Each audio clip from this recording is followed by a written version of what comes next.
Ating lahat, Team EDSI, kumusta? Naway nasa mabuti po kayong kalagayan.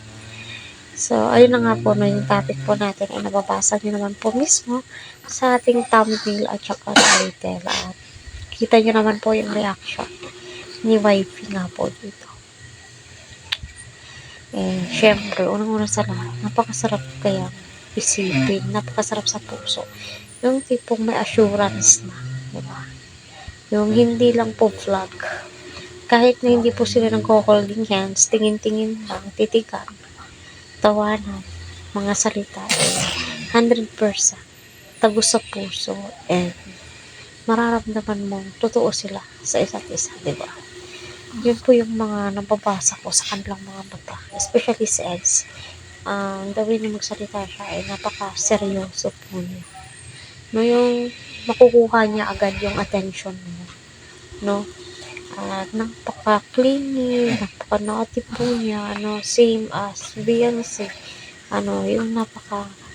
Yung side ni Beyonce ay tahimik, na bungis-ngis, di ba? Kaya, patuloy po natin supportan si Kalinga Prab Pival at ang buong team. Please huwag po natin skip ang kanilang ads para sa ganun nga po ay marami pa pong kababayan po natin ang kanilang natutulungan. So, yun na nga po, no?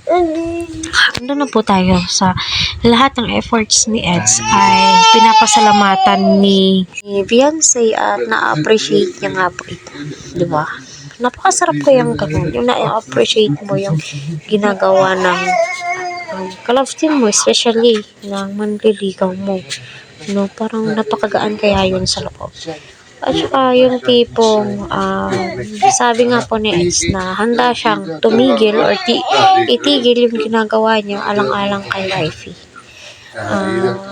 So, diba yung salitang yun parang, uy, makukuha mo talaga agad yung attention ni Beyonce kapag ganun. Kahit sino naman po talaga. At masasabi ko dyan, pahalagahan, no? Pahalagahan. Kasi andun naman po talaga yung pagpapahalaga. Diba? Ramdam naman natin yun kay Beyonce.